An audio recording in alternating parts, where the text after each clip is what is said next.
Vamos a iniciar esta última o penúltima actividad de esta mañana con una mesa redonda en torno a un cómic, que luego no se diga que el teatro clásico no es rompedor, ni de vanguardia.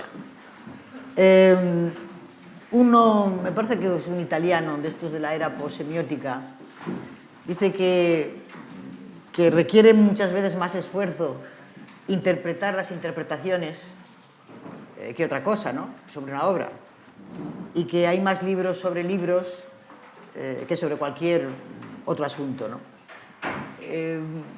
Fijaos que La vida es sueño tiene tras sí una verdadera historia de interpretaciones y de interpretaciones de las interpretaciones, ¿no?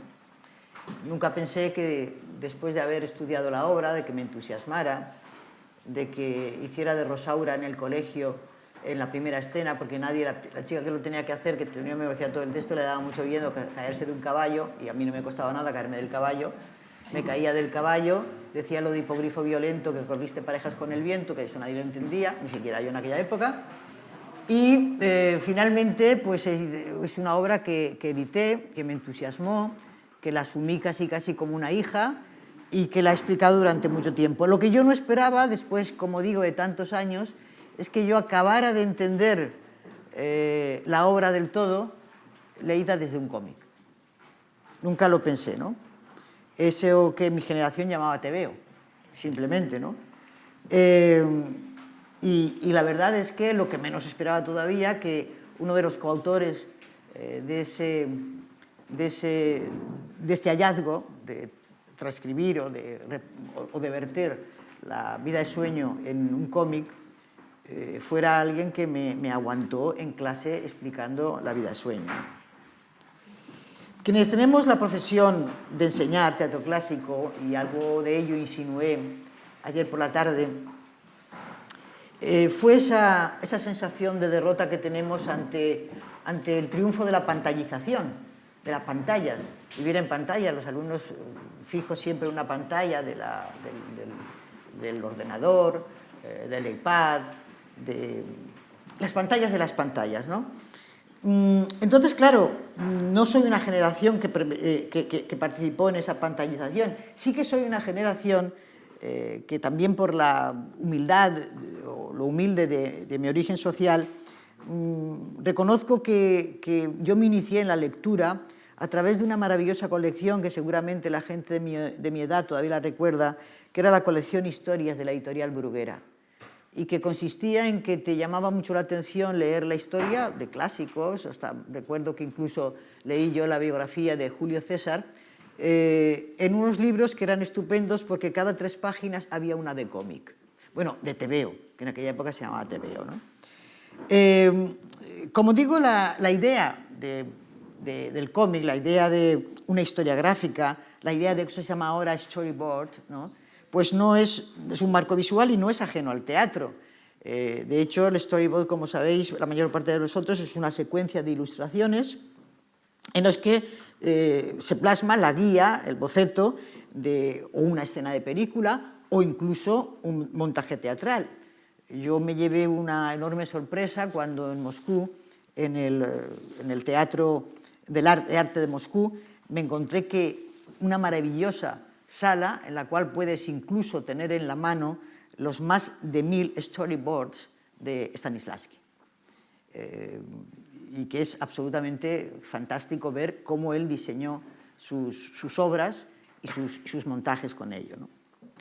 Bueno, pues las jornadas de Almería, estas jornadas de Almería que nos dan tantas sorpresas, pone en valor precisamente la divulgación del teatro clásico en ese sentido. Y, como digo, vamos a tener una pequeña charla con los autores de ese cómic sobre La vida es sueño. Decir simplemente que me emocionó especialmente que, bueno, pues Ricardo Bilbor, que es este chico que está aquí, que en realidad no se llama Ricardo Bilbor, diré su verdadero nombre, pues de repente se pusiera en contacto conmigo por un correo electrónico y me dijera que quería que les escribiera un prólogo a un cómic sobre La vida de sueño. Y yo me quedé absolutamente, bueno, primero muy preocupada, me quedé preocupada y eso, naturalmente, una persona que se dirige con esa amabilidad, pues bueno, y que aludía, evidentemente, a eso que nos puede entrar de manera tan carismática, ¿no?, al profesor, es decir, recuerdo sus clases y tal, y ¿cómo me lo habrá de usted? Recuerdo sus clases, etcétera, y tal. Y bueno, pues yo qué sé, me emocionó. Pero es más, es que me dijo que se acordaba perfectamente de que en mis clases yo les hablé de Lope, les hablé de Calderón, y que recordaba perfectamente también cuando alguien dijo que Lope es un genio que vive, que Calderón es un genio que piensa. Pero yo les decía, pero recordad que piensa sub specie teatrali. Él piensa en teatro, él piensa en imágenes. Y recuerdo que sí que les explicaba, digamos, las 5 premisas fundamentales con las que a mi juicio se puede condensar la explicación o la síntesis de cómo trabaja Calderón con el teatro, ¿no? Que la acción, evidentemente, es el eje de sus obras, naturalmente como todas las obras del siglo de oro, pero especialmente él, que la acción es el eje de sus obras, que los personajes siempre se subordinan a la acción, que son personajes subordinados a la acción, que se incorporan a ella desde su propia conflictividad, que la acción se subordina a un tema o un conflicto, que ese tema en Calderón nunca es trivial, ni siquiera escribiendo La Dama Duende es trivial, y que el tema se construido por la causalidad, no por la casualidad. No hay nada casual en Calderón, ¿no? Bueno, pues me di cuenta entonces que si efectivamente el teatro de Calderón era una brillante sintaxis ordenada y nada casual de imágenes, sí que podía ser, efectivamente, cuando lo tuve en la mano, no en la mano, sino que me lo mandó en un enorme paquete por internet para que yo leyera aquella versión del cómic, me quedé fascinada. Debo decir también que en un momento bastante penoso para mí, para mi estado de salud, se me saltaron las lágrimas porque me entraron unas ganas de vivir y me agarré. Digo, me tengo que poner bien, ya es que esto sí que me han pedido esto. Bueno, lo digo porque quiero dar las gracias, por tanto, a estos jóvenes, envidiablemente jóvenes, que me acompañan, junto con, que va a hacer conmigo de coordinadora, junto a Laura Pacheco, que es de aquí, de Almería, y que también es ilustradora, que conocerá mucho mejor las preguntas que hagan hacerse o cómo suscitar precisamente en relación con el cómic. Pero en este orden quiero presentaros en primer lugar a Ricardo Vila Borja, que firma sin embargo como Ricardo Bilbor, que es profesor de lengua y literatura, cual quiere decir que efectivamente algo le influí, que es el guionista, es decir, ese señor que hace de Calderón en este cómic, el que lo escribe, ¿no? Que lo escribe además, y que en el cómic, porque cuando lo veáis, que os aconsejo que lo veáis, hay prosa, pero también hay verso, es decir, que se utiliza textualmente y nada apañado el texto de Calderón, y que tiene una cierta experiencia ya. Su primera incursión en este terreno, tú me dices si me equivoco, fue la LUM Valencia, en el 2012. Después ha trabajado en proyectos o en cómics como Carroñero y Chorizos, de 2015. Y ya ven que ha acabado estudiando filología. Ya en el 2019, eso ya lo he aprendido después de nuestra aventura de colaborar en este cómic, que ha editado o ha trabajado en 2 novelas gráficas más. Una, Objetivo Hedy Lamarr, que me la tienes que dar o regalar porque me interesa muchísimo, y Le Vieil Homme de Hélène Arco. Después aquí, de media derecha, tengo este hombre de perfil tan absolutamente de mosquetero del siglo de oro, que se llama Alberto Sanz, que es el coautor, el factor fundamental que ha animado, que ha dibujado con su pulso. A mí me gustaría que lo vieran como, bueno, es algo inenarrable, como pam, pam, pam, pam, pam, pam, pam, y te hace un Segismundo rabioso y loco inmediatamente. Es profesor, es colega mío de universidad, no de universidad, pero sí de enseñante en la Universidad Politécnica de Valencia, es dibujante, es animador de personajes, es decir, que también no solamente ha escrito cómics, sino cómics animado, cosas tan increíbles como El Ratón Pérez. Sí. pasar del ratón Pérez al ratoncito Pérez a Calderón. Una cosa que me hace mucha gracia, el Don Quixote, las Crónicas de Narnia, que todo el mundo conocerá, Animal Crackers y el storyboard de una película, de Capture the Flag, ¿no? Bien.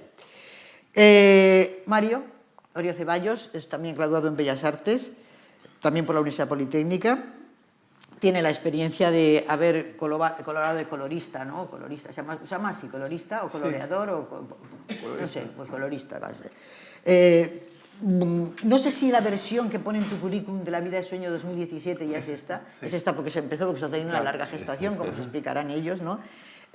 También del cortometraje de año. Y he leído también en la última versión de tu currículum que trabajas en el departamento de arte y postproducción de una serie animada para televisión española y Apunt. Apunt es la tele valenciana. Bien, pues ahí los tenéis. Yo simplemente ahora cedería la palabra de momento a Laura para que inicie un poco, digamos, desde el punto de vista técnico que ella le puede resultar más fácil, más conocedora, más profesional del asunto. Yo también le haré una pregunta, pero lo más importante es que luego hagáis preguntas todos vosotros y si no tenéis ya el cómic, ya veréis cómo os convencerán para que lo tengáis y disfrutéis de una versión inédita, absolutamente increíble, con toda la fuerza que se puede imaginar uno, que es el mundo, está todo en el cómic que han hecho. Muchas gracias. Pues yo para empezar os preguntaría cómo surgió la idea, cómo surgió el proyecto y cómo surgió la colaboración entre vosotros tres. Pues la idea surge de mí. Yo creo que, aunque siempre cuento la misma historia, en realidad es la historia de una deuda, yo creo.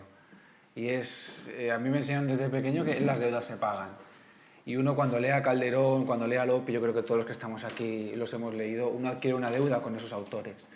Porque al leerlos ellos te han dado muchísimo más, infinitamente más, de lo que tú les puedas devolver, y uno siente que en parte tiene que devolver algo de todas las enseñanzas, de todo el entretenimiento y de todas las lecciones que ha extraído a la hora de leer esas obras.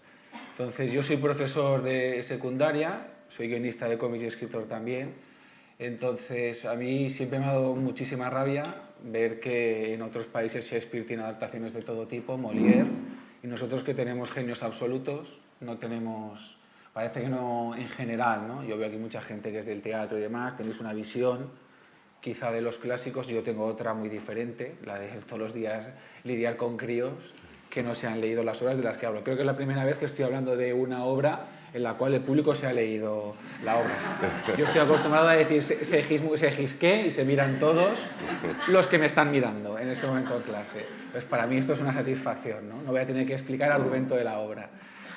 Entonces yo esa deuda tenía que pagarla de alguna manera. De hecho, yo creo que es lo único que nos ha llevado al final, bueno, a mí eso y a Alberto sobre todo, a acabar, porque fue muy complicado sacarlo adelante, pero yo desde que leí La vida sueño con 16 años, yo vi una historia y dije, ¿por qué nadie ha hecho una película o ha hecho un cómic sobre esto? Como lo mío es el cómic, pensé hacer un cómic, pero en realidad surge porque hay una editorial que quiere adaptar clásicos o tiene una idea ligera, se lo dicen a Alberto y Alberto enseguida contacta conmigo y entre las opciones surge La vida sueño. Yo enseguida digo, sí, vamos a hacer La vida sueño. Y encontré primero a un dibujante, pero como pagan una miseria en el mundo del cómic, me dejó tirado. Pasó otro año, encontré otro, hicimos un dossier, le volvieron a decir lo que le iban a pagar, se volvió a ir corriendo. Y entonces ya dije, tengo en pocas palabras que pringar a alguien en esto. Se lo dije a Alberto y dijo, Alberto, venga, yo lo hago. Y luego Alberto ha sido él. Buscó a Mario. Exacto. Necesitamos más gente a la que pringar en esto y trabajar casi gratis. Y como esto es España y sabéis que tenemos mucha gente para hacer eso, pues acabamos engañando a Mario completamente. Sí. Yo me sentía un poco culpable por haberle digamos, metido en este embrollo, y también me gusta esa parte, ¿no? Señorial de decir, yo puedo, venga, yo lo saco, ¿no? Todos los demás han caído, pero yo no. Cuando te encuentras ahí delante con el proyecto y que es un año de duración, más o menos lo que se planifica, y ya planteas, igual no estoy tan no capacitado, sino deciros, debería haber tenido la boca más calladita, ¿no? En este sentido. Pero a mí pues, me atrajo mucho, además que ya veis cómo lo siente él, cómo lo vive, te lo transmite. Y como decía Angelina, yo vengo de la animación, entonces para mí era un reto el hecho de darles actuación a los personajes, ¿no? Es un poco lo que yo hago cuando estoy trabajando en películas. Y en mis dibujos intento eso, me fijo mucho en la pose, cómo comunican, cómo interactúan unos con otros, la mirada. Le dedico mucho tiempo a la colocación de las pupilas, cuánto blanco del ojo hay alrededor, si está un poco loco, si no. O sea, ya sutilezas, pero que como dibujante que tienes que medir al milímetro, pues acabas como perfeccionando. Entonces, era un reto que me apetecía mucho, ¿no? Y que bueno, pues nos embarcamos en él y mira, poco a poco fue surgiendo. Y bueno, supongo que por las connotaciones que tiene de teatro clásico, te vas a un apartado gráfico visual como pintura clásica, ¿no? Y es algo que teníamos en mente y bueno, siempre con ese, digamos, ingrediente de hacerlo un poco más moderno, ¿no? Que no hacerlo ahí al óleo ni al acrílico ni que se vieran las manchas. Y bueno, pues Mario fue alumno mío en Bellas Artes, un alumno destacado, y ya veía un poco sus trabajos y lo que hacía y el control que tenía sobre el color, y lo tuve muy claro, ¿no? De que él era la persona adecuada. Y cuando lo llamé para engañarlo para este proyecto, en esa conversación, conforme él estaba hablando, coincidíamos, o sea, ya estaba leyendo lo que yo tenía en la mente, ¿no? De cómo yo me lo imaginaba, qué características iba a tener la luz, la sombra, que eso ahora lo hablará mejor él, y dije, va, es la persona ideal. Se fue a casa a pensárselo, ¿no? Pues eso, porque había mucho trabajo por delante, iban a ser 7 u 8 meses muy duros. Iba a cobrar muy poco. Cobrar muy poco y sobre todo el tema del color era una responsabilidad grande y muchas horas. Y bueno, pero él se fue como a pensárselo, pero bueno, él siempre ha admitido que lo tenía claro, que sí que se iba a embarcar en la aventura y nada, y siguió ahí con el color. Sí, bueno, yo es que estaba acabando la carrera, entonces esta es la última semana y me lo propuso y bueno, la verdad es que viniendo de otra persona esto suele ser como un poco engaño, te meten, sí, te vamos a dar visibilidad, tal, pero ya sabemos que con visibilidad no se vive. Y entonces, si hubiese venido otra persona, bueno, pero es que Alberto fue un poco el que también, el referente que yo tuve, de decir, me voy a dedicar más a por aquí. Cómic no iba a hacer, cómic he venido de rebote. Yo me centraba más en la animación y en lo que es el arte, en la preproducción.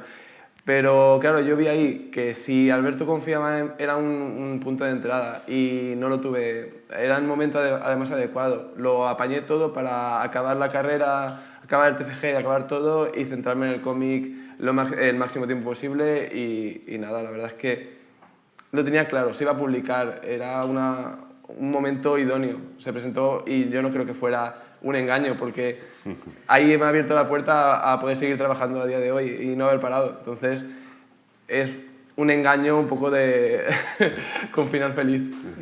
Sí, un primer trabajo como becario, de junior, sí, así un poco... Sí.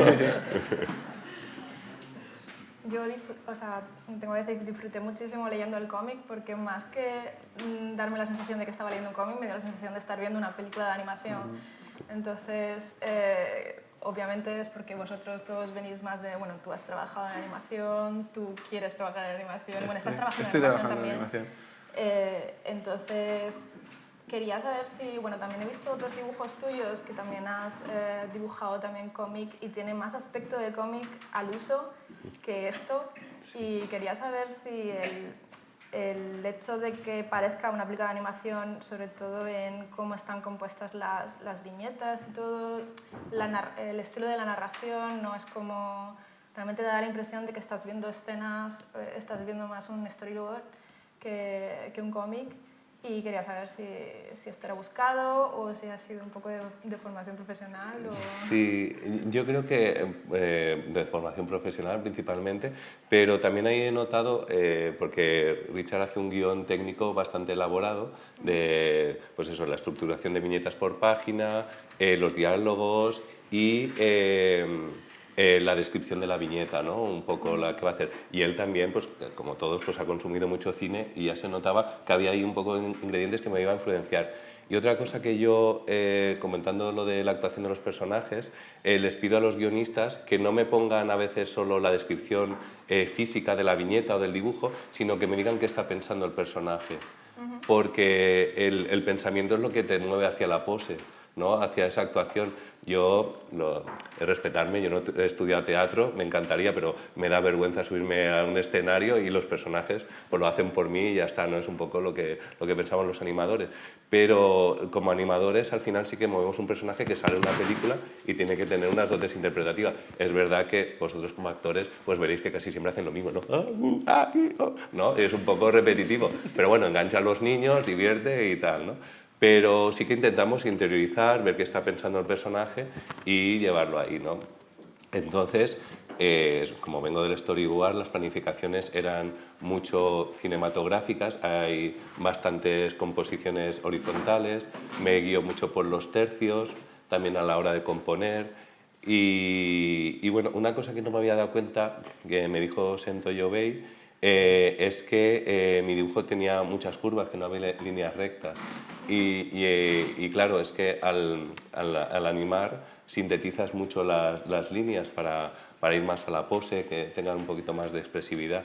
Y es verdad que eso también suma a que parezca más de animación, ¿no? Sí, o sea, según vas viendo la secuencia de viñetas, te da la sensación, o sea, puedes imaginarte perfectamente cómo el personaje se gira cuando están en un diálogo o cuando hay un monólogo, sobre todo el personaje no para de girar, te lo puedes imaginar perfectamente animado y de hecho en algunos momentos como los de la batalla te puedes hasta imaginar la banda sonora porque realmente le da como un contenido más épico, ¿no? a la narración. Sí, claro, yo me voy imaginando todo el movimiento y de ahí hago una selección de cuál es la pose que mejor expresa ese segundo.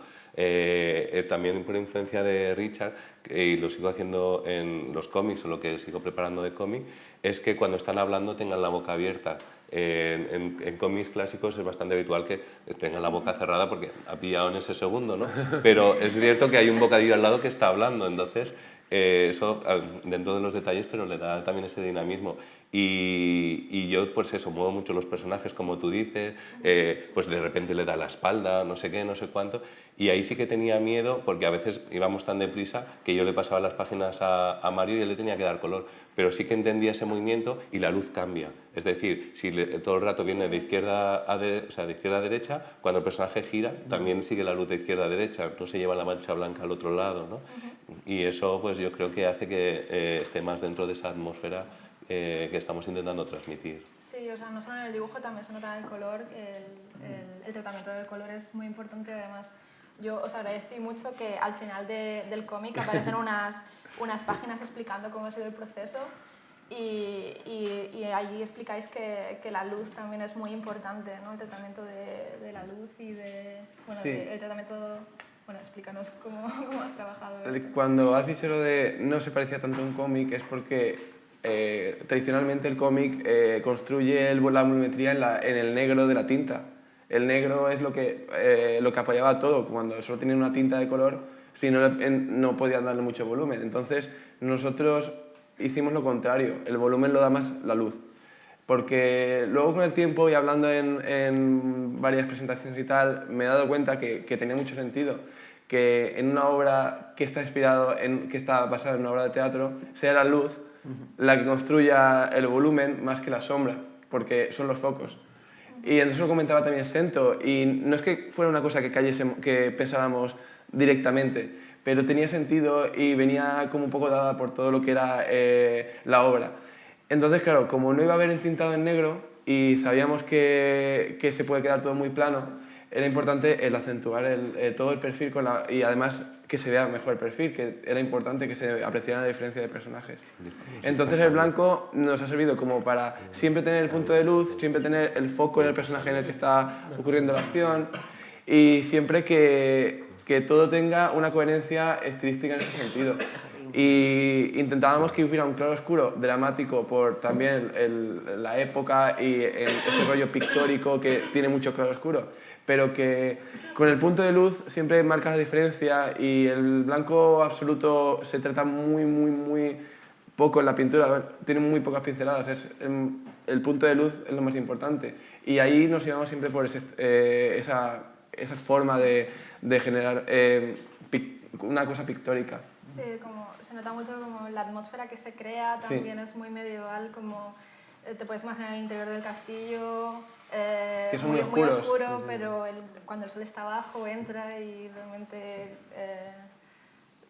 crea unas luces muy cortadas también. Sí, un claroscuro muy diferenciado, o sea, mucha diferencia entre la luz y... Sí, eso es otra que, claro, la idea de que los fondos no fueran tampoco muy recargados, que fuera el personaje lo más importante también venía un poco por lo de la obra de teatro. Entonces, el haz de luz siempre construye como es la luz que entra por la ventana, pero también es el foco que hay detrás. Entonces, como son focos tan cortados, le veía que tenía mucho sentido y además era una forma de dar espacio y ambiente y aire y también de eso, que cuando hubieran giros se notara claramente que, aunque es un espacio muy neutro, al estar la luz al lado opuesto, has girado la cámara, ya no estás en el mismo sitio. Es la única forma, el único punto de referencia que podíamos tener en estos interiores del segundo acto en el que todo sucede en zonas muy cerradas, porque no teníamos referencias con árboles ni nada de esto. Entonces, por ahí nos ha ayudado mucho. Permite, quería llamar la atención, ya que he visto que estaba poniendo Alberto algunas imágenes de las ilustraciones. A mí me llamó poderosamente la atención el uso, efectivamente, de los fondos de color y las tonalidades, ¿no? Sí. Si tenéis la oportunidad, que yo os aconsejo, ¿no?, de que leáis el cómic, en primer lugar hay una cosa muy bonita que a mí me llamó mucho la atención, porque el cómic no empieza como empieza la obra. El cómic empieza por un niño que nace. Un grito tremendo, un niño que convierte en rojo todo, que se ven allí como los peces, es decir, con las profecías. O sea, el cómic arranca con las imágenes del famoso discurso de Basilio, en que narra todo el caos que produce el nacimiento de Segismundo, con unos rojos impresionantes. Me llamó mucho la atención y me gustaría que lo explicarais, porque claro, había una semántica y un conocimiento muy profundo, ¿no?, que eso es lo que más me emocionó, ¿no?, de ver el uso del color, de las tonalidades, incluso todo el rojo de la violencia del principio, cómo cuando nos metemos en el mundo de la corte cambian a colores más suaves, y cómo poco a poco, y ese fundido final que a mí me encanta, porque hace un homenaje al teatro. Es decir, que cuando terminas de leer el cómic, se te piden disculpas porque perdones sus muchas faltas, porque te das cuenta que estás viendo una representación. A mí me parece que había muchísima, algo más que técnica de color o técnica de eso, que había una sabiduría narrativa, escénica, que a mí personalmente me emocionó. Y como he dicho antes, nunca pensé yo que me fuera a seguir enseñando cosas sobre la vida de sueño y acabar aprendiendo en un cómic, ¿no? Pues estas cosas las podéis explicar vosotros. Y todo ello es el cerebro. A ver, a mí esta es la primera página, así arranca. Me costó muchísimo al principio. Yo normalmente hago una versión del guión, lo hablo con el dibujante, y entonces hacemos los camiones de series y es la segunda. Y es la primera vez que hacía 5 versiones del guión, porque tocar el texto de Calderón, cuando le tienes mucho respeto, es un problema. Pero cuando tú adaptas no puedes ser tan respetuoso, tienes que incluso ser menos respetuoso en algún sentido. Entonces a mí quitarlo de hipogrifo violento me costó muchísimo. Pero cuando tú lees a Calderón y sobre todo cuando intentas hacer algo con él, adaptarlo de cualquier manera, tú te das cuenta de que él es un maestro del teatro, como decías tú siempre en tus clases, él es un hombre de teatro y él domina la palabra. Y él construye su teatro a partir de la palabra, pero claro, es la escenografía que ellos tenían en esos momentos, a pesar que era mejor de la de Lope, Él tiene esa escenografía y tiene que construir muchas cosas a través de la palabra. En el momento que nosotros hacemos un cómic, la base es el dibujo. Yo no puedo construir un cómic a partir de la palabra, ¿no? Yo leí una vez una crítica que uno se quejaba. Sí, yo siempre he tenido críticas muy buenas, pero había uno que se quejaba y me molestó, la verdad. Nunca me había molestado una mala crítica. Pero me molestó porque se quejaba de que yo no había puesto lo de hipogrifo violento. Yo entiendo que es una frase mítica, ¿no? Pero si yo tengo yo entiendo por qué Calderón la usa, porque Calderón tiene los medios que tiene, entonces él tiene que llamar tu atención. Pero si yo tengo un dibujante y un colorista excepcionales, ¿para qué decir hipogrifo violento cuando puedo decirlo con una imagen de una tormenta? Y ellos pueden hacerlo. Incluso cuando ves esta página, arranca con mucha fuerza con esos colores. ¿Y qué pone al principio de la página? Sí. Polonia, y pone Polonia 1600, me parece que pone. 1605. 1605, exacto. Polonia 1605, Sí. te sitúa ahí inmediatamente, ¿no? Exacto. Entonces, la idea era esa, sobre todo utilizar las imágenes, y yo eso es lo que hablábamos, Alberto, mucho. Yo al principio, al final, en la quinta versión cambié más cosas. Yo pensé, porque esta obra está muy pensada, yo digo, ¿quién va a leer esto? Y si la leyeran mis alumnos de primero o de bachillerato, ¿cómo los engancharía? Una mujer y su criado o el gracioso entrando a Polonia, pues no llama tanto. Pero cada vez que Basilio cuenta esto, a mí me llamaba mucho la atención. Y siempre hablábamos mucho, Alberto y yo, de esta secuencia. El rojo tenía que ser fundamental. Tú lo tenías muy claro y me lo transmitías en ese sentido. Está lloviendo sangre, es decir, por eso están pues lloviendo, el cielo rojo, los peces en un lago de sangre, pues eso, el recién nacido pues con la sangre del parto y bueno, pues toda esa iluminación que se mantiene en las El grito de tres páginas. Segismundo, el chiquillo llorando. Además, esta página es muy cinematográfica porque decidimos utilizar esas viñetas más amplias que te recuerdan a ti un poquito más al cine. Entonces, queríamos que fuera un inicio, en verdad, sí. Son más secuenciales. Sí. Sí. Y se mantiene esa escena que son de 3 páginas en rojos, ¿no? Y bueno, como comentabas antes de la fuerza del color, se decidió también por escenas qué protagonismo tiene el color, ¿no? Y todo el cómic va cambiando la iluminación desde la primera página hasta la última, ¿no? Y cómo pues eso, se va viendo el paso del sol, cuando se pone el sol, cuando sale por la mañana, y todo eso pues Mario lo tenía muy estudiado, se hacía lo que se llama un color script, un estudio del color, en pequeñito para saber un poco cómo iba luego ir todo conectado. Sí, es que la referencia que yo tenía era que tenía que ser con un color script. Es lo único que me dijo Alberto. La única indicación de la libertad que me dio fue todo lo que quieras, pero que sea como un color script. Y la única referencia que tenía de trabajos previos de cuando se fue preparando era la primera página. Pero incluso el rojo de la primera página original era más marrón, este es más vivo.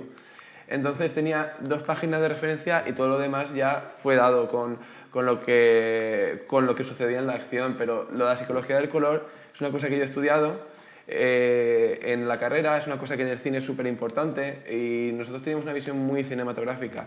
La animación aún es más importante porque te permite más variedad todavía de colores y que no sea algo que te saque de la película.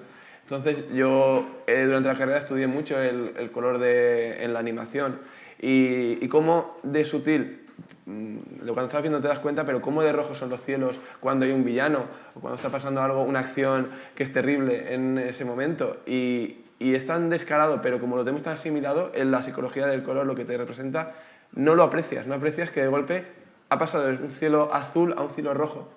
Y bueno, ya en Bambi pasaba que se abstraía durante una pelea a manchas muy violentas y no había fondo y no había nada en una pelea de ciervos. Entonces, eso ha estado toda la vida, pero está tan asimilado que no nos damos cuenta. Entonces, la idea de esto es que fuera así de orgánico, que lo hiciéramos y que no fuera muy evidente, pero estuviera ahí.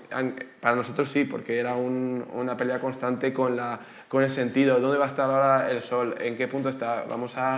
No debería entrar así por la ventana así. Y bueno, hay que hacer concesiones porque es imposible ser fiel a la realidad, pero que tampoco tienes por qué serlo. En este caso, además, es una teatralidad de luz y de color que conforme más se potencia y mejor, más atractiva queda.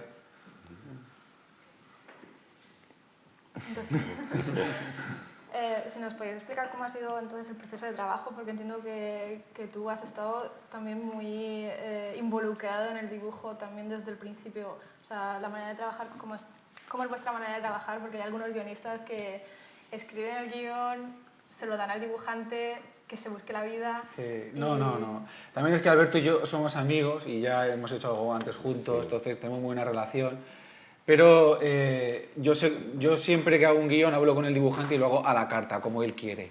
Entonces yo hice un poco el guión que Alberto quería, ¿no? Un poco para ayudarle. Nos juntábamos, hablábamos antes, cuando una vez ya escrito, nos juntábamos, hablábamos de las páginas, él las diseñaba un poco en sucio, en boceto, delante de mí, discutíamos y luego ya él se ponía a dibujar.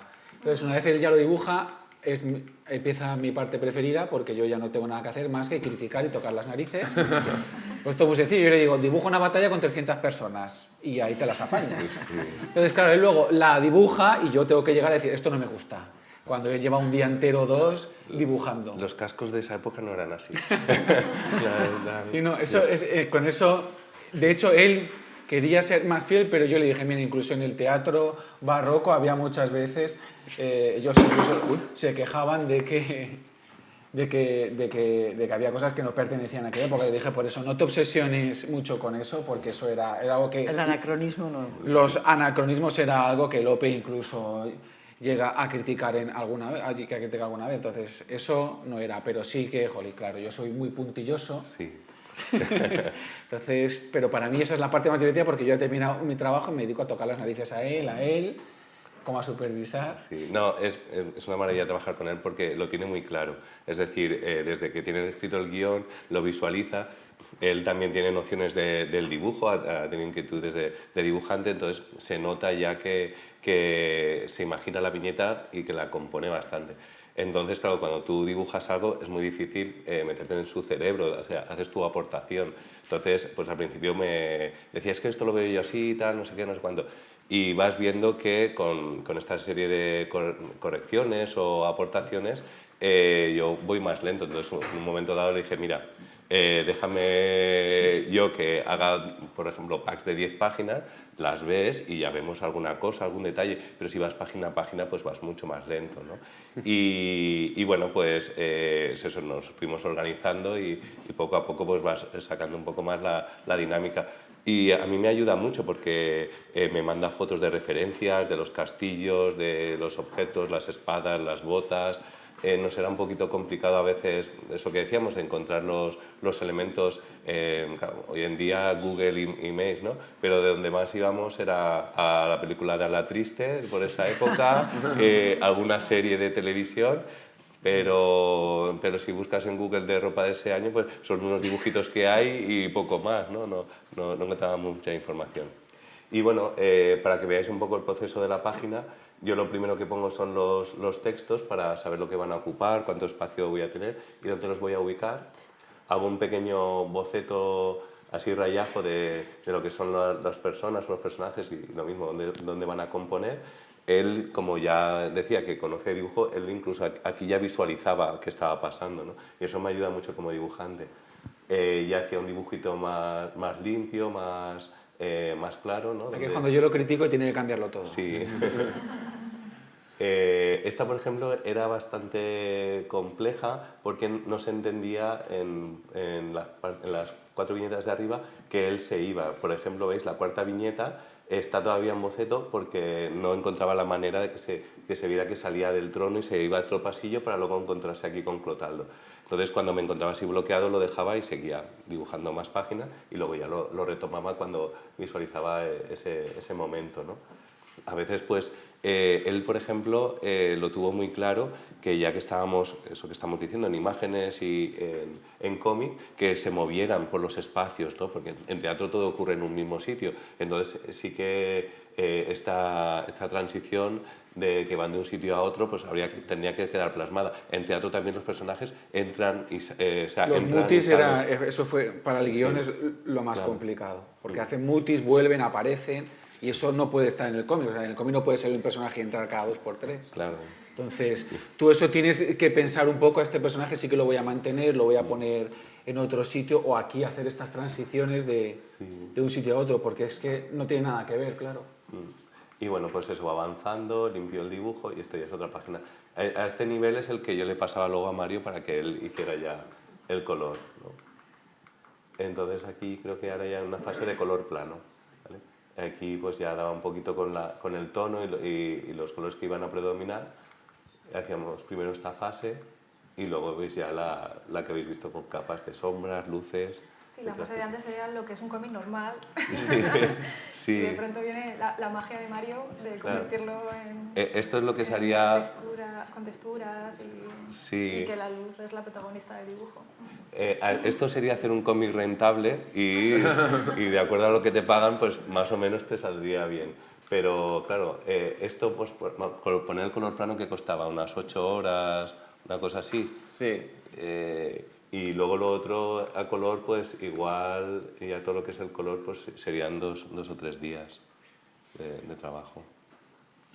Depende de la página y también depende del ritmo. Al principio costaba más y luego ya la cosa fue agilizándose, se encuentran recursos para ir más rápido, qué te funciona mejor y qué no, porque a mí una manía que tengo en el color es que me funciona muy bien el contraluz, que es una cosa que en fotografía es como lo peor que hay, pero el contraluz está muy bien porque generas como cierta... tonos así como muy medios en las caras que te dan cierto misterio. A mí siempre me ha gustado mucho el contraluz. O la luz de lado porque te construye muy bien el volumen de la cara. Y luego los contraluces también son para momentos muy que los personajes están rabiosos y tal, también hace mucho. O el contraluz completamente por detrás para un momento de rabia siempre funciona muy bien porque solo tienes luz a los lados y se ve como muy ensombrecida la cara. Hay que decir que sí que intentamos, aunque cuando lo vendimos era estilo pictórico, por llamarlo de alguna manera, una vez ya con el contrato firmado, hicimos una versión en un color más plano y más sencillo, intentamos que el editor la aceptase, no la aceptó, no pudimos engañarlo. Yo como ya estaba en racha, había engañado a este y al otro, digo, ahora engaño a este otra vez, pero no quiso, quería algo pictórico y más elaborado. Vio lo otro y dijo, no, yo quiero esto otro, y sí. Y no, y la verdad que ellos luego su apuesta final como editorial, estamos muy contentos, ha quedado muy bien la encuadernación, tapadura, iba a salir un poquito más pequeño, el tamaño novela gráfica, que es 17 por 24, pero viendo que digamos que con este arte se dieron cuenta que más grande se iba a disfrutar más el dibujo y el color, entonces lo llevamos a una 4 más o menos, lo que está...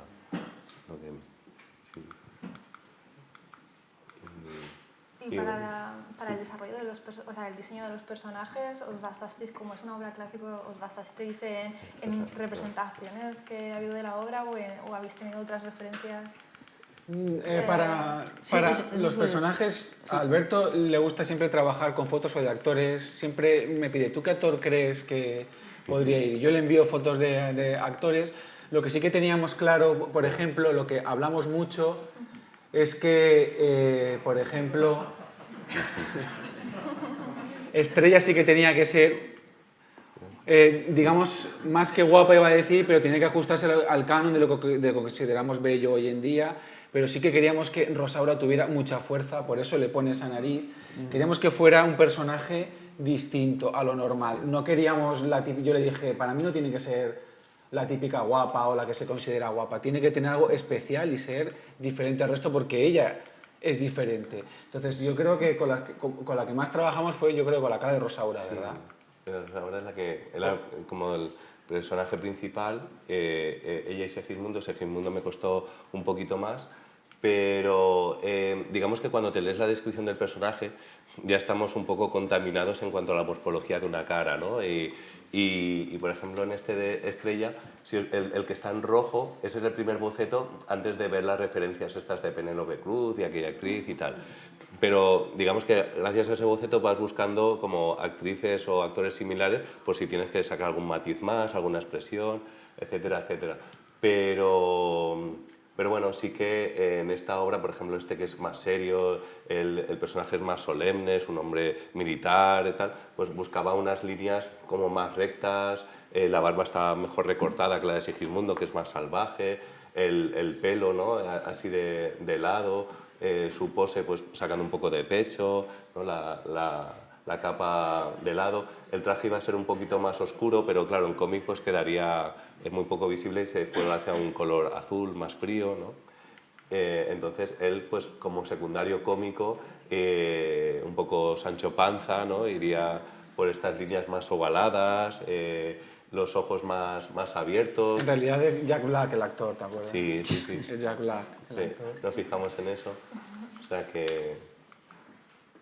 Él, por ejemplo, sí que me costó bastante porque, claro, la primera descripción que leí, pues claro, una persona, 30 años en una celda, lo primero que dibujé, pues pelo largo, barba muy larga, casi muy delgado, pero él me dijo, no, está muy fuerte, es intelectual, ha leído, y pasan todos los días y le cortan el pelo, y digo, bueno, a ver Es que si ponemos ahí a un Segismundo esquelético como me dibujó ahí, el pobre que parecía famélico total, digo, esto no se lo va a querer nadie, vamos, esto es una obra depresiva. Sí. Tenía que tener fuerza. Hice bocetos porque siempre tuvimos en mente hacer como un tráiler o algo, y en el tráiler me imaginaba ese momento de cómo metían al niño en la celda, ¿no? Incluso lo tenía con la música de Sound of Silence de Garfunkel, ahí, todo ahí pensado, hice un story, pero llevarlo a cabo y animarlo es mucho tiempo, ¿no? Pero eso luego sí que lo usamos en el cómic, Sí. que es algo que no sale nunca en la obra, pero cuando yo vi esa imagen dije, tenemos que meterlo de alguna manera. Y una cosa, Segismundo niño. ¿habíais visto alguna vez una puesta en escena de La vida sueño? Sí, muchas veces. De hecho, No, a ti no, a él se lo Sí, pregunto. sí. A él se lo exijo, a ti te lo agradezco. yo sí. Yo muchas, y vi una muy interesante, o sea, yo siempre recuerdo, esa yo no la he visto, pero tú la contaste en clase, y tú contaste que viste una representación en que cuando Segismundo ve a Rosaura por primera vez, el actor hizo como que se masturbaba. Sí, no, que se masturbaba así. Es que hay deseo, es que hay Claro. O sea, Esa referencia, yo esa se la pasé a él, aunque yo quería que fuera un poco más delicado, porque no veía en el cómic ahí a Segismundo dándole ahí, zurrándose la bala, ¿no? Entonces,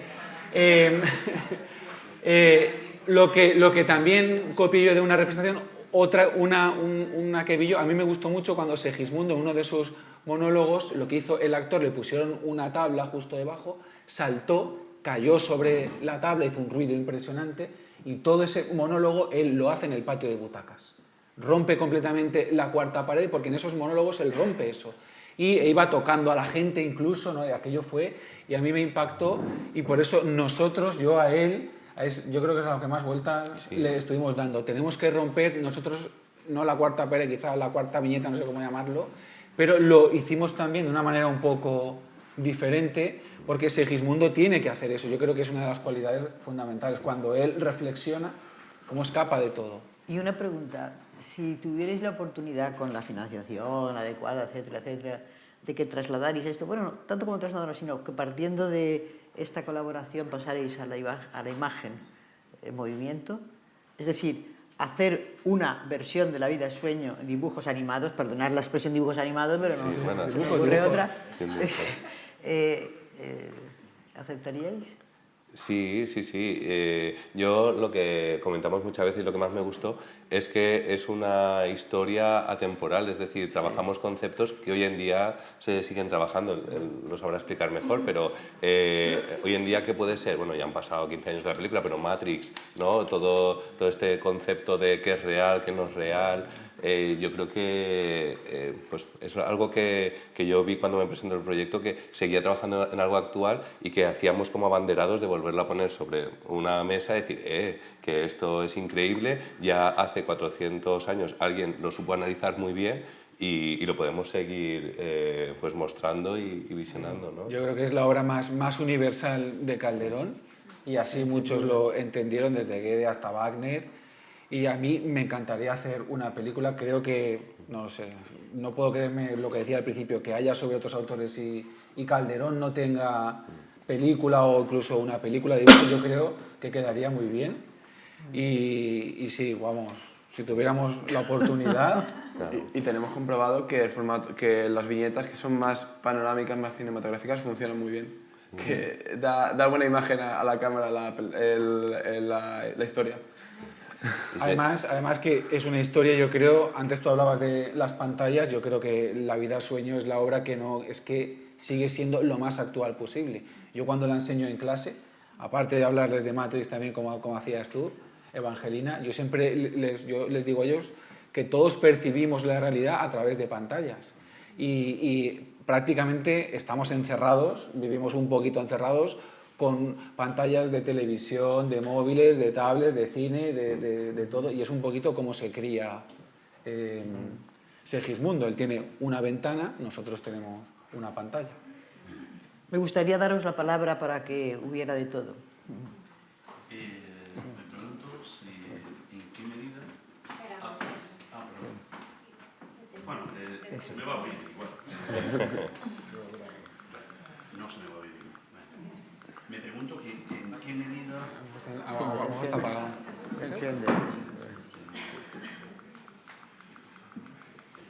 Me pregunto en qué medida tú como guionista, creador del texto, y la idea te has preguntado o has introducido el meollo teológico de la obra. O sea, ¿hasta qué punto te has metido ahí? Porque no solo es vigilia, sueño, ficción-realidad, sí, sino la gran importancia teológica que tiene la obra. No sé si hasta ahí puede llegar el cómic y en qué sentido tú te lo has planteado, o cómo ponerlo en un cómic. Sí, a ver, tienen, esto lo sabemos todos, diversas interpretaciones entre todas ellas. Yo, a ver, cuando yo me decido a adaptarlas, siempre yo pienso en qué interpretación es la que yo voy a primar, ¿de acuerdo? Entonces, yo ahí al pensarlo, porque yo también he visto otras adaptaciones que la han situado en el futuro, al situarla en el futuro desvías el foco hacia algo. Yo, si te soy sincero, he intentado hacer algo un poquito que no tire hacia ninguna y se quede un poquito en el medio y que sea el lector el que lo interprete a su manera. Esto en el final yo creo que es donde más se ve, sí, donde se ve que cada uno puede interpretar, incluso puede tirar por ahí, sobre todo por el tema de la luz que estábamos hablando. Esa luz que cae siempre blanca se puede interpretar desde ese punto de vista también, y al final incluso también. Pero mi idea era por eso, yo quería que estuviera ambientada en el siglo XVII, como en la época en la que fue escrita, pero un poquito estándar, sin tirar, sinceramente, hacia Se textualiza ninguna. Muchas veces, esa referencia, por ejemplo, Sí. Se textualiza, pero es difícil darle una gracia concreta, pero sí que en la verbalización al final, y sobre todo al final, se manifiesta claramente. O sea, que aparece. Claro, sí. Es decir, con ese arranque tan increíble que... Porque además empieza en media res, es decir,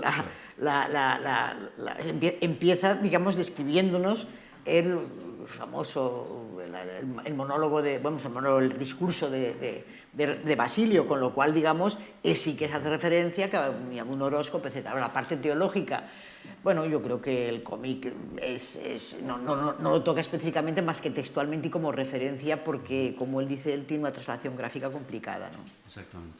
Pero creo que ahí es donde podría darse la mayor de las dificultades para entrar en una de las cosas más sesudas que puede haber dentro y probablemente la comedia más sesuda desde el punto de vista teológico que se ha escrito, ¿no? Sí.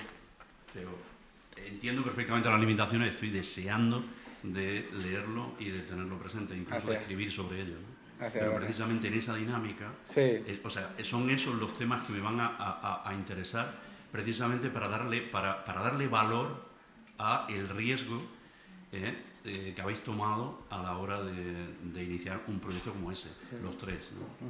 Pero muchas gracias por hacerlo. Oye, es que... Hola, buenas tardes. Buenos días, no sé.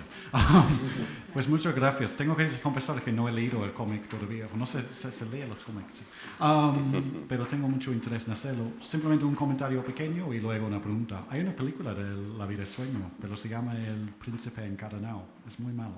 Muy mala. Así que seguro que podéis hacer una versión muchísimo mejor. Pero mi pregunta es que realmente... trabajando en el Reino Unido, y lo comentamos ayer, digamos, hay una crisis tremenda sobre la enseñanza del siglo de oro, digamos, ¿no? Y de hecho está a punto de salir un libro que básicamente es sobre modelos pedagógicos. Y me estoy preguntando si habéis trabajado o si tenéis pensado trabajar, no sé, a través del Instituto Cervantes o quienes sean, para que este cómic llegue a las universidades en el extranjero, porque creo que, digamos, no es mala educación por mi parte. He enviado 12 SMS a colegas mías para decirles que echen un vistazo a esto, porque en principio, pues sí, damos clases de la vida y sueño todos los años, y es un desastre constante, no la vida y sueño, sino yo y los estudiantes. Pero yo creo que más allá, digamos, estos ejemplos puntuales a nivel institucional, no sé si habéis pensado en hacer algo. A ver, yo sí que me gustaría decir, ya que estamos todos aquí, que de todos los cómics que yo he promocionado, es en el que más me han dado la espalda y más me ha costado promocionar.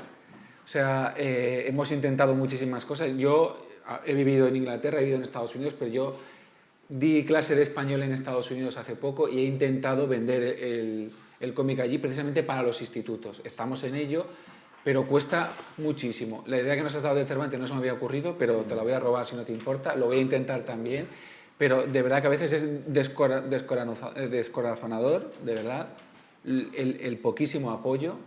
De verdad, he enviado para hacer reseñas, de verdad, no sabes cuánto, hemos hablado con bibliotecas.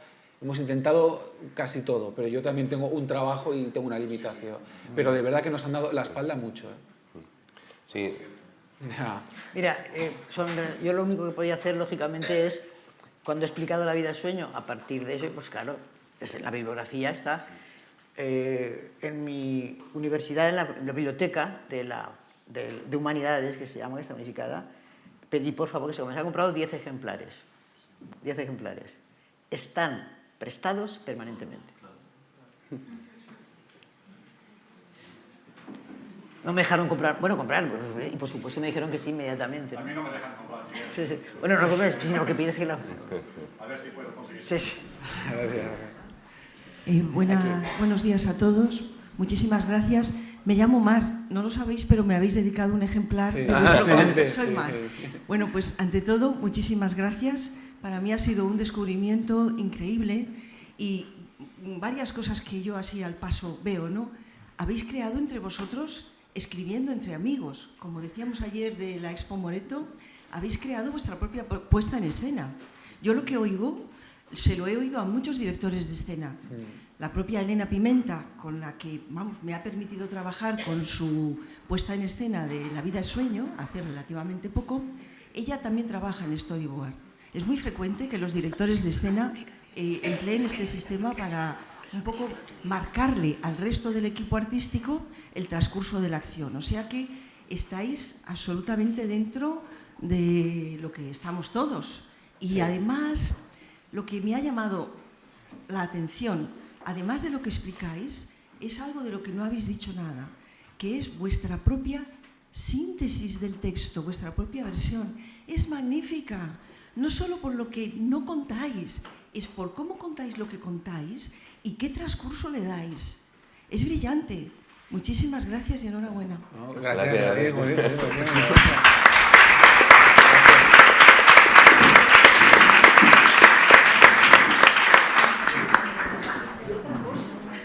¿Por qué no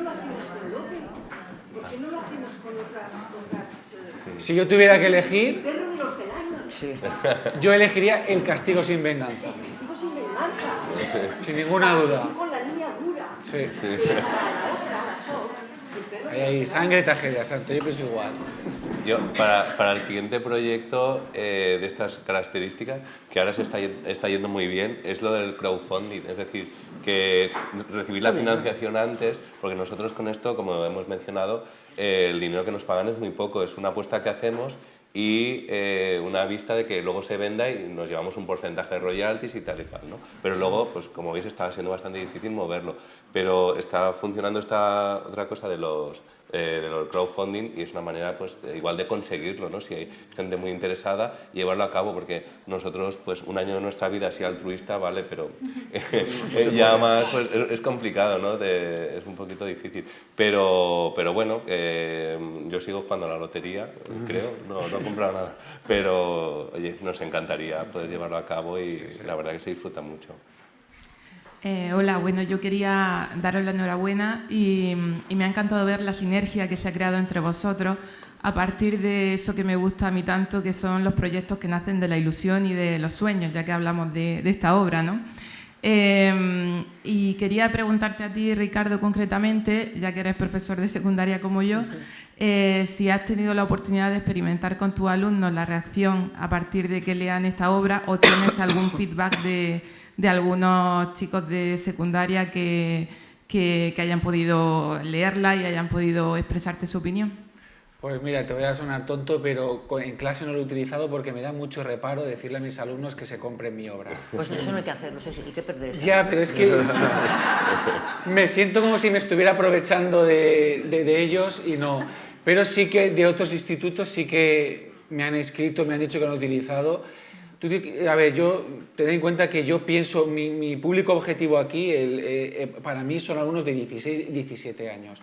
No quiere decir que yo haya reducido todo como si fueran tontos, porque no lo son, pero mi idea es esa. Cuando yo explico la vida sueño, que me siguen 3 o 4 bien, yo quería que me siguieran en general todos. Entonces, mi objetivo con este cómic es ese. No sé si acercarlo, no sé si la palabra es acercar, pero por lo menos descubrírselo, porque muchos, vamos, poquita cosa. Pero la gente que lo ha leído, a uno, porque yo firmo así y lo veréis para que mis alumnos no me encuentren en internet. Aún así algunos me encuentran y cuando me encuentran, ¿eres famoso? No soy famoso, no me conocen ni en mi casa. Entonces algunos sí que va y se lo compra y se lo lee y les gusta mucho y me dicen, ¿me lo puedes firmar? Y yo, vamos, encantado. Sí que hemos recibido de amigos que se lo han comprado y lo han tenido en casa, y su hija de 11 o 12 años lo han cogido y se lo han leído y dicen que del tirón y que les ha gustado mucho, y la verdad que hemos recibido pues feedback muy bueno. Yo como artista de la obra, cuando estuvo terminado y tenía todo el PDF, me lo leí como un lector objetivo lo mejor que pude, pero sí que estoy orgulloso de eso, de que se lee, o sea, de principio a fin muy fácil. La historia te lleva, la narrativa funciona y te va enganchando, ¿no? Sí que todo ese interés que tiene la obra clásica, pues ahí se mantiene, todos los conceptos que trabaja, y es de lo que más orgulloso estoy, en cómo se lee, ¿no? Que era, aparte de estar preocupado por el dibujo, el color, todo esto, al final es un medio de lectura, la narrativa, y la verdad que si puede llegar incluso a gente muy joven, pues muchísimo mejor.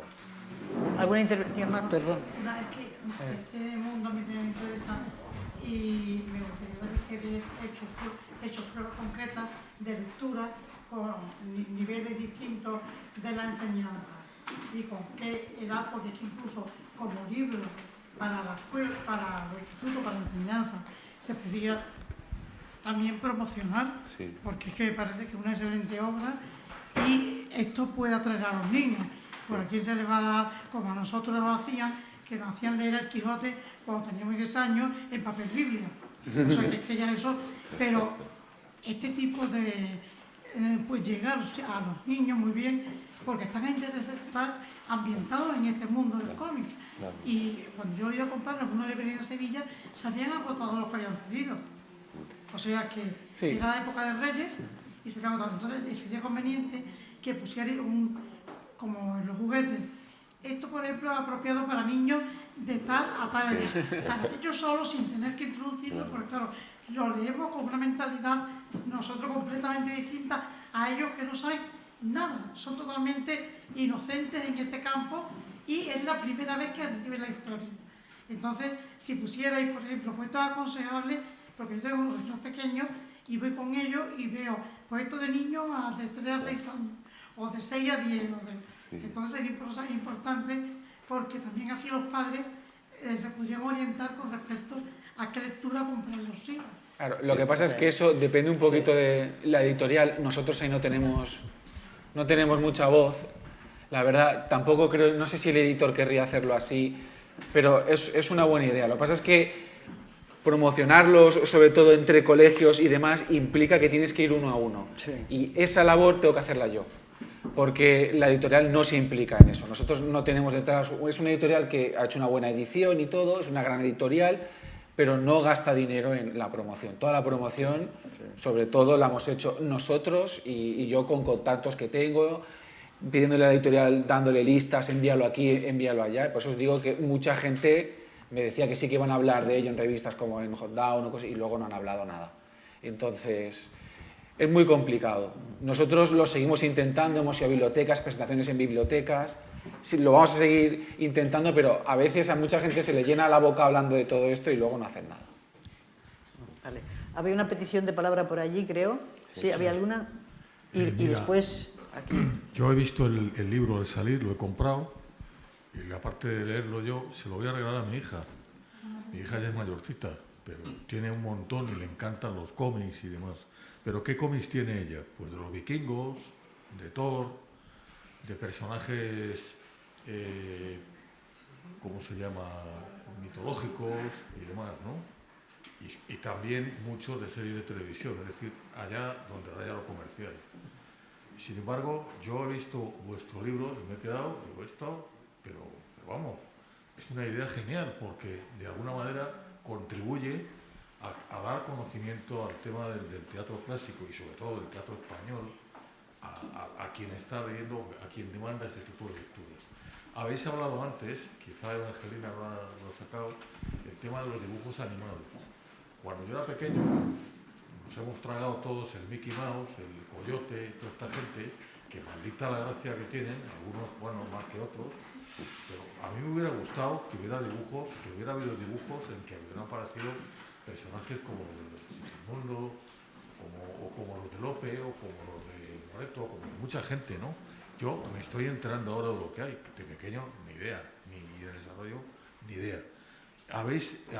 Lo hablaba Angelina antes, digo, ¿habéis pensado continuar esto, pero a nivel didáctico y a nivel, pues un poco de conocimiento general de la cultura española, que en esto, como en otras muchas cosas, es de lo más importante del mundo? Es que, mira, como te digo, editoriales que publiquen cómic en España no hay muchas. Entonces, yo contacté prácticamente... Bueno, es que esto en el mundo del cómic el que mueve el proyecto es el guionista. Porque yo, digamos que soy el que menos tiempo le dedico. Ellos es un año de su trabajo. A mí me cuesta hacer el guión unos 2 o 3 meses. Entonces, en comparación, cada uno asume unos roles, el guionista es el que mueve el proyecto. Y yo soy el que tiene... Él también tiene muchos contactos, pero supuestamente el que tiene que tenerlos soy yo. Entonces, yo os digo que esto es una labor de trilero. Yo tengo que engañar a mucha gente. Tengo que engañar aquí a un señor para que dibuje, y luego tengo que ir a la editorial y hablarle a lo mejor de obras que ni conocen, que no han leído. Entonces, vender este proyecto fue muy difícil. Esa primera editorial al final se echó para atrás. Lo que pasa es que yo busqué otra y tuve la suerte, la gran casualidad de que el editor es un grandísimo lector y es un fanático del teatro, sobre todo de Lope, de Calderón, Tirso, o sea, los conoce y los ha leído. Entonces, él cuando yo me presento con el proyecto me dice, qué loco intenta adaptar a Calderón, o sea, quedan personas así. Entonces, hay muy poquitas personas así. Y cuando tú vas, es que os digo, cuando tú vas y presentas y se lo explicas, la mayoría no quiere. Entonces, hay muchas cosas que hemos intentado. A mí es una de las cosas que me habría gustado. De hecho, se lo voy a proponer, a ver si podemos abrir una línea de adaptaciones. Pero claro, que antes, ¿qué es lo a qué estoy esperando? A que pase un poco y ver cómo han ido las ventas. Si las ventas son más o menos buenas, yo sé que ellos pueden decir que sí. Pero él ya me dijo, espérate. Yo le dije, mira, quiero proponerte algo, y me dijo, hasta que no vea cómo se ha vendido, porque aunque a él le encanta, es un negocio. Y si no gana dinero... ¿sabes? Pues vamos a ver, 2 últimas preguntas porque ya vamos muy... Eso y ya cerramos, ¿eh? La mía está contestada, Evangelina, porque... Sí. Veo que se puede comprar, a mí ya me has engañado. Bien. Veo que funciona. No, yo muy breve, hablando de teatro y de teatro clásico español, el Ministerio de Cultura hace muchos años hizo una serie de audios una colección, yo que sé, que eran como 70, 80, ¿no? Yo los tuve, luego los regalé, ¿no? Pero, no sé, un camino, estoy pensando en ayudarlos de alguna manera, ¿no? Sí, un camino podía ser a través de institucional, es decir, o bien a través del Ministerio de Cultura o dentro de la autonomía donde vosotros trabajáis, ¿no? El que pudiera hacerse como una serie o bien subvencionada por las propias instituciones o bien realizada por la institución como tal, ¿no?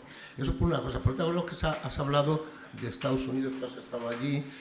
Estados Unidos, lo único, si me permite, porque yo estaba allí, conozco un poco el tema, en Estados Unidos lo que sí sería fabuloso sería llegar a un acuerdo con algún editorial allí o alguna distribuidora. Como tú dices, el 1 a 1 por universidad y departamento por departamento, eso es ingrato como un demonio. Déjame que te diga a mitad de camino que hay algunos colegas de la universidad que anuncian los libros que van saliendo, sobre todo en teatro. Fulanito de tal acaba de publicar un libro, quería informaros de esto, ¿no? Y yo sí te doy al menos el correo de la persona a la que te puedes dirigir para decirle que habéis sacado esto y darle los datos fundamentales, porque lo va a hacer con muchísimo gusto, porque es una persona muy entrañable y que además le encanta todo lo que estamos hablando, y por eso ella se dedica mucho tiempo a sentarse ante internet y a anunciar lo que otros han escrito o lo que han hecho. Pues yo se lo agradezco. Una pregunta muy concreta. Para mí, fíjate que a lo mejor es de formación de lectura de hace muchos años, pero el cómic para mí era paisano. ¿Por qué habéis elegido este formato que a mí me resulta incómodo, quizá por deformación cronológica, que quede claro? Está bastante instaurado este formato, que es como muy cerca del francés. El formato francés es más grande, es unos centímetros más grande, pero... se guardan mejor, Luciano. Se guardan mejor en una estantería. El otro día... La verdad, es una lata esos libros que salen. El otro día un autor sacó un cómic apaisado y recibió muchas quejas porque no podían poner bien la biblioteca. Incluso... Siempre vamos a esas... Y en Francia, le van a publicar la obra en Francia, y lo que han hecho es meterlo en una caja vertical. El cómic es apaisado, pero va dentro de una caja vertical para que quede bien en la biblioteca. Pero a mí el apaisado también me gusta mucho, y como ves, la estructura al final ha sido todo muy cinematográfica, como decíamos, apaisado, hubiese favorecido... Eso también es que cuando en el contrato el formato ya te lo impone un poquito la editorial. Nosotros sí que al final los convencimos para que... Pero en el contrato sí que no ponía eso. Y bueno, sí, y lo que decías, tenemos un agente, hemos buscado también, y puede, yo es que no quiero decirlo, yo lo voy a decir, pero se va a fastidiar, porque yo creo que sí. Hay dos países que están, una editorial de Estados Unidos que puede que esté interesada y otra de Polonia, por cierto. Así que...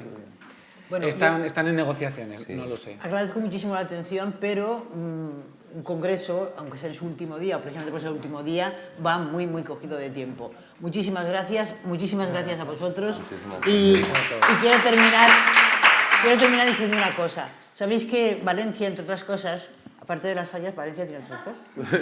Y que es una tierra de grandes autores de cómics, muy tradicionales, etcétera, ¿no?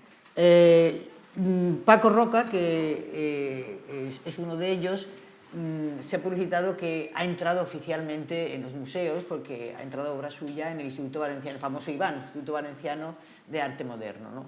Estoy convencida de que esos chicos entrarán también pronto.